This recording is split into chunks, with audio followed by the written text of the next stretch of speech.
host, The Stephen A. Smith Show, starts right now.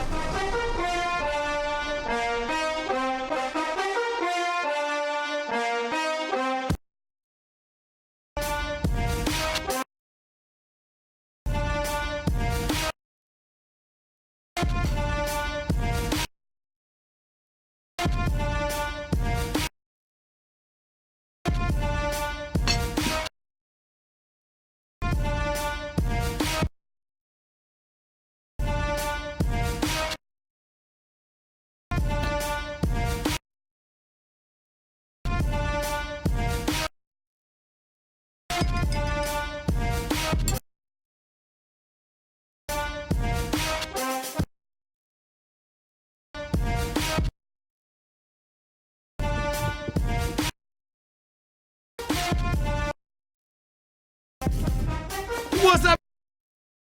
Welcome to the latest edition of the Stephen A. Smith Show, coming at you as I love to do every weekday over the airwaves of ESPN Radio and ESPN News. 250 plus markets across the United States of America. Check your AM, FM listing nearest you, plus ESPN Radio on Sirius XM Channel 80, plus ESPN Radio simulcast over the live national television airwaves of ESPN News. On this particular day, we'll be on ESPN News from now until 1:30, from 1:30 to 2 p.m. East Coast time. Of course, obviously that's 10:30 to 11 a.m. Pacific. We will be on ESPN2, so make sure you stay tuned for that. Of course, again, you can also catch us on Sirius XM Channel 80. Number to call up as always is 888-SAY-ESPN. It's 888-729-3776. The Stephen A. Smith Show is being brought to you by the one and only Straight Talk, brought to you by Straight Talk Wireless.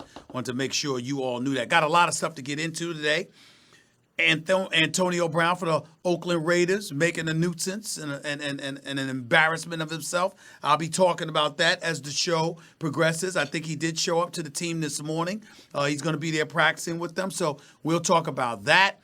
We'll get into some stuff about Jerry Jones. Of course, Eric Reid, safety for the Carolina Panthers, best friends with Colin Kaepernick, partner in arms as they take a knee, bringing attention to racial oppression and equality, and, of course, brutality on the part of police officers. And obviously, Eric Reid made some noise by speaking out against Jay-Z last week, who agreed to partner up with the NFL to address social issues in these United States of America. Eric Reid had a problem with that agreement. He spoke out. Obviously, I spoke out in support of Jay-Z, at least to some degree, and that provoked and prompted Eric Reid to speak out against moi, yours truly. He had a few choice words to say about me, and if you know anything about me, I'm going to respond. So stay tuned for that. But the first order of business that I really felt the need to get into with these New York Giants. They opened the season against the Dallas Cowboys, as you all know. The likelihood of the Dallas Cowboys having Ezekiel Elliott available to them is a 50-50 proposition. You listen to Jerry Jones. He's talking like Tony Pollard is damn near the second coming of Ezekiel Elliott. This dude was a third or fourth round pick out of Memphis. Averaged better than 7 yards a carry, but still never ran for more than 552 yards rather, in a season in his career in the 3 years at Memphis. So apparently this guy is going to be the second coming. They're not going to miss Ezekiel Elliott nearly as much as they thought they would miss him because this guy, Tony Pollard, is going to be there. If you believe Jerry Jones, obviously it's a negotiating ploy as far as I can tell, but that's not why I wanted to bring up the Giants, who are playing the Cowboys on opening night. I want to bring up the New York Giants because Daniel Jones, out of Duke, the man that was drafted instead of Dwayne Haskins, out of Ohio State, much to the chagrin of my partner, Max Kellerman, along with various other Giants fans out there. Well, Daniel Jones has been balling. 5 for 5 in his first preseason game against the New York Jets. Friday against the Chicago Bears, 11 of 14, 161 yards, 1 touchdown. All right, was sacked once, did fumble the ball twice, not good. But outside of that, he's been throwing the football exceptionally well. And because of it, Pat Shermer, the head coach for the New York Giants, has been interrogated because of it. Asked as to whether or not this guy is going to start or whether or not he's making some kind of noise or whatever Pat Shermer's position is on Daniel Jones being the opening day starter for the New York Giants. Listen to what Pat Shermer, head coach for the New York Giants, had to say about all of that in regards to Daniel Jones. Well, John owns the team, right? And we're on the same page. There's really not much more to say. And I think I've been saying that all along. I just get a sense once in a while that when I answer those questions, nobody believes me. Well, you heard it from the owner. John owns the team, right? And we're on the same page. There's really not much more to say. And I think I've been saying that all along. I just get a sense once in a while that when I answer those questions, nobody believes me. Well, you heard it from the owner. Fair enough. He's got a boss. And that boss cuts his check. He cashes it. And he has somebody else, a higher power to answer to. And obviously, Tish and John Mara have incredible affection for Eli Manning, who hasn't missed a start in a decade plus. And the reality is that Eli Manning, 38 years of age, is going to be the starting quarterback for the New York Giants for all intent and purposes. But the way Daniel Jones has looked, which is quite impressive, he's doing enough right now, ladies and gentlemen, for New York Giants fans everywhere to sit there with a raised eyebrow and to say to themselves, excuse me, how long you going to sit this guy? Because we've seen all we've needed to see from Eli Manning. Now, Eli Manning is 38 years of age, but Eli Manning, assuming your offensive line is better, particularly now that you acquired Zeitler from Cleveland in the trade for Odell Beckham Jr. You still got Saquon Barkley there. Sterling Shepard swears he'll be ready to go opening day, September 8th, okay? So you got all of this going on with the New York Giants, all right? And when you look at it from that perspective, chances are you're going to put Eli back there. But what kind of latitude is Eli going to have? Is he going to have the same level of latitude as he's had pretty much throughout his career? If Pat Shermer tried to make a move and the Giants deemed it somewhat premature, is he going to be the second coming of Ben McAdoo, meaning he's going to be on his way out the door because he was not the right guy for the job? What's going to happen? Because John Mara wants Eli Manning to have a great year, wants Eli Manning to be his starting quarterback because they got so much love and affection for him. It's really interesting, and it's worth keeping our eyes on because Daniel Jones obviously is proving that he could play. And if, by the way, if he's we're going to be, because I'm in the business of fairness as well. I'm in the business of fairness. We have crucified Dave Gettleman. If Dave Gettleman gets this right, if Dave Gettleman comes along and proves that, you know what, he knew what the hell he was doing, because preseason doesn't do it for me. I don't give a damn. It's almost unfair because I don't give a damn that you look good in preseason, but you damn sure better not look bad. If you look bad in preseason, I'm not going to have any faith in you come the regular season. That much is true. It may not be fair, but that much is true. But I'm telling you this. If Daniel Jones proves to be better than Dwayne Haskins, if he proves to be the appropriate and right dude to take over and to start and ignite a new era beyond Eli Manning, if he proves that he's a worthy starter on the NFL level, we all must stand down when it comes to Dave Gettleman. I mean, we literally have to shut the hell up. Literally.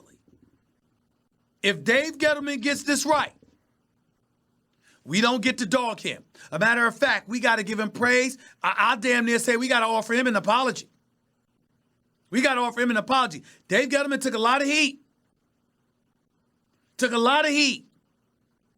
For drafting this kid, Daniel Jones, because while they might wanted to start Eli Manning and they might wanted to prolong the departure of Eli Manning, I'm talking about Giants ownership here, if Dave Gettleman pick the right man to succeed Eli Manning, we can't say a damn thing. We can't say anything. He's not to be questioned after that. If he pulls this off, he's not to be questioned. He will have earned our trust. Now, some of you may not agree with that, but that's just hating. The fact is that with the heat he's taken, you got to give credit where credit is due. If Daniel Jones looks like this during the regular season, if he gets in there and he gets his shot and he looks like this, completing 11 of 14 passes, ladies and gentlemen, Ain't much we're going to be able to say to Dave Gettleman. It's just the truth. It really is. 888-SAY-ESPN, that is always the number to call up. That's 888-729-3776. Second item I wanted to get to is Antonio Brown. Now, for those of you who have not been following him, and I can't imagine anybody in the world of sports doesn't know what the hell has been going on with this headache of a man that has been Antonio Brown, because there's no other way to slice it. I like him personally. I've talked to him on several occasions in the past. I know he's an all-world receiver, etc. Excuse me. But his level of petulance, particularly since he has been an Oakland Raider, is very, very alarming to me. And, you know, he came back from France, had bad feet. He made sure we all saw how bad his feet were because he posted it on Instagram. And this foot problem that has been ailing him so disastrously, I might add, that's kept him out of some practices. Tried to go through something called cryotherapy, and it really, really messed up his feet because he didn't walk in there with shoes on. He just walked in there with socks on, and it exposed his feet to an alarming level of fungus or whatever the hell you want to call it, where there's an extra layer of bacteria on the bottom of his foot. It just looks nasty. It just does, okay? We believe you. There ain't nobody holding him accountable for that. Mistakes happen. But he has been fixated on this helmet issue. He wants to wear the same helmet he's worn throughout his entire career. Same helmet, kind of caliber of helmet he wore when he was in college. The NFL has restrictions on these things these days, and there are over 35 different options to choose from, helmet-wise, that are NFL safety approved. Even though Tom Brady doesn't like it, even though Aaron Rodgers doesn't like it, the fact of the matter is every single player in the National Football League, spanning over 2,000 NFL players, every single one of them have agreed to try and deal with the situation and the circumstances. Every single one of them, with the exception of Antonio Brown. Every single one of them. And so what you have is a situation, when you talk about an opening day roster, a 53-man roster, there's 1,696 players scheduled to be on those rosters. As of right now in the NFL, when you talk about 89 individuals per team, you know, a plethora of guys trying to make the team, obviously. It's only a 53-man roster for opening day, but 89, Mike Mayock, GM for the Oakland Raiders, said he was carrying 89. Well, ladies and gentlemen, guess what? You have a situation where right now, when you look at it, I'm just bringing out my calculator here, 89, okay? 89 times 32 teams is 2,848 players. Antonio Brown's the only one that's making this kind of ruckus over this helmet issue. I'm tired of talking about it. My colleague Ryan Clark has been tired of talking about it. Anybody in the world of sports that I know that's engaged in our business, whether it be radio, television, newspaper, whatever, we're all tired of it. And apparently so is Raiders GM Mike Mayock, who was an NFL analyst for the NFL Network before John Gruden scooped him up and asked him to be the general manager for the Oakland Raiders. This is Mike Mayock talking to reporters over the weekend about Antonio Brown's need to be all in or all out. Listen to this. You all know that AB is not here today. So here's the bottom line. He's upset about the helmet issue. We have supported that. We appreciate that. At this point, we've pretty much exhausted all avenues of relief. So from our perspective, it's time for him to be all in or all out. Mayock continued talking about hopes that Antonio Brown wants to be with the team for week one. Listen in. We're hoping he's back soon. We got 89 guys busting their tails. We are really excited about where this franchise is going, and we hope AB is going to be a big part of it starting week one against Denver. There you have it. He seems a bit fed up. And damn it, he should be. Now, obviously, you don't want to cut arguably the best receiver in football. And certainly not after giving up a third and a fifth round pick. But I'm sick and tired of Antonio Brown. I'm not going to lie to you. I am a diehard Pittsburgh Steelers fan. I wanted desperately for the Pittsburgh Steelers to keep him. I understood where Mike Tomlin was coming from, where he said we want volunteers, not hostages. As coach of the Pittsburgh Steelers, we all saw that Antonio Brown was coming across like a quote-unquote hostage because he wanted more money. His guaranteed dollars had expired, and what he was looking for, a situation where he would get some long-term money, some additional monetary security, et cetera, et cetera. So what do the Oakland Raiders do? They step up, they give up a third and a fifth for him, and then they give him $30 million in guaranteed dollars. And throughout the preseason and training camp, we get this kind of nonsense from Antonio Brown. Do I think that Antonio Brown is going to be there? You're damn right he's going to be there. Why? Because he didn't do all of this to get the money, just to walk away from the money because of a helmet issue. And Drew Rosenhaus can say what the hell he wants to say. It's an important issue with us or whatever. But he definitely made sure to point out that he believes they will find a solution. Listen to Drew Rosenhaus, the agent for Antonio Brown, address that subject. Listen in. I'm confident we're going to find a solution out, whether it's a different helmet, whether it's the same helmet, we're going to find a solution here. There's really no if. Ultimately, it's going to be Antonio's decision, but I know that he wants to play football. He wants to be a part of the Raiders. We're just trying to work it out so that he's got the right equipment and he can feel safe. He can feel safe. Ain't nothing wrong feeling safe. Ain't nothing wrong with prioritizing feeling safe. But Drew Rosenhaus, because nobody appears to have asked him this question, why is it that every time Antonio Brown has a problem, he takes the day off from practice and being with the team? It's not like he's there practicing with the team religiously, all right, running routes without his helmet, making sure he doesn't engage in any kind of contact drills or whatever the case may be. You could do something to continue to build chemistry with Derek Carr, who's approaching the last year of his deal before the Oakland Raiders have to make a decision. You could still be there. You could still be around a team. You don't have to, figuratively speaking, take your ball and go home. You don't have to do that, but that's what the hell Antonio Brown has been doing, which is why it's disgusting. And I'm going to tell you why it's disgusting. It's not just because it's selfish. It's not just because it's petty. But it's also ill-timed. You see, ladies and gentlemen, when we talking about a collective bargaining negotiation that's coming up, you don't think the owner's going to sit up there and say, see why? See our hesitation? You don't see why people sit up there and look at cats like him and go like this. That's why I don't hang with y'all. That's why I don't hang with y'all. You don't think that people think like that and say stuff like that? Because you can't condone this kind of childish nonsense. You sign a contract, you got a job to do, go out there and do it. You don't want to go out there without the safety helmet, okay, then they got weeks to try and figure this out until the season opens September 1st. Antonio Brown, we do not need to see him play during the preseason. We really don't. But you should be practicing with Derek Carr every day. You should be at every single practice. You should be in people's ears. You should be providing leadership. You should be what you want it to be, which is the face of this franchise. And by the way, arguably as high as you can pay $30 million. I mean, come on. Come on.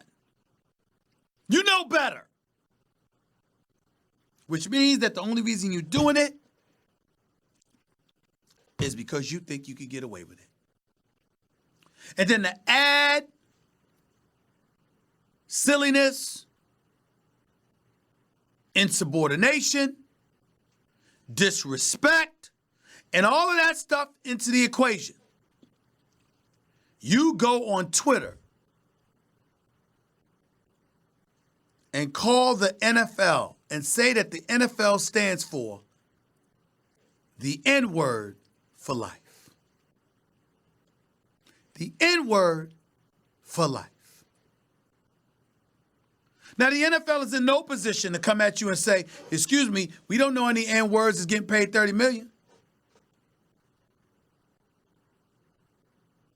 By the way, you signed a contract for tens of millions of dollars in years past. The Steelers paid you buku dollars over the years. What the hell are you talking about? And for some people to think this is an Oakland Raider problem, no, this is an NFL issue because guess what? You going to play for the league and in the same breath talk about them like that? And you think that's cool? That's a problem. That's a problem. Ladies and gentlemen, I got no issues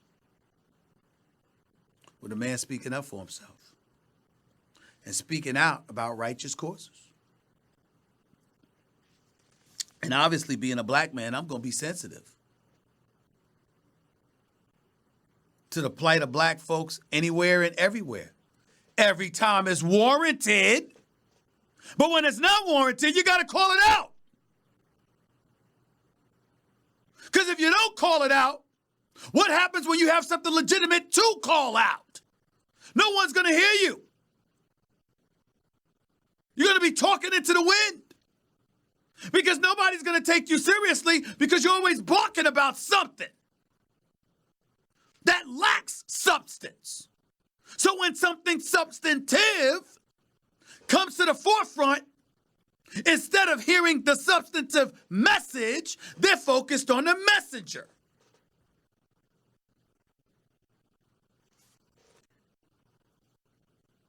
Antonio Brown is compromising everybody. He's compromising the Oakland Raiders. He's proven that he played a role in compromising the Pittsburgh Steelers. He's compromising potential free agents on the come up. He's compromising his very own Players Association, who's about to engage or to continue to engage in collective bargaining talks. And ladies and gentlemen, believe it or not, his actions are compromising Colin Kaepernick, along with Eric Reed, along with Kenny Stills, and others, by acting this way. If you don't believe me, stick around. I'll explain it to you. 888-SAY-ESPN. It's 888-729-3776. That was Straight Talk Wireless. Everything for less, only at Walmart. By the way, that Straight Talk will continue. As soon as we come back from commercial break, I'll be on ESPN2 for the next half hour. So make sure you click over there. I got a lot more to say. Eric Reed was barking and chirping at me. And you saw what I just said about Antonio Brown. I got a response to all of that. Don't touch that dial. Stephen A. back in the house in a minute. Here's the Select Quote term life insurance difference. Most companies give you one option, one policy, one rate. But Select Quote shops and gets you up to 10 options from highly rated life insurers. For a free personalized quote, call 1-800-601-6992 or go to selectquote.com. We're pretty different. We're all unique in our own ways. Somos muy diferentes.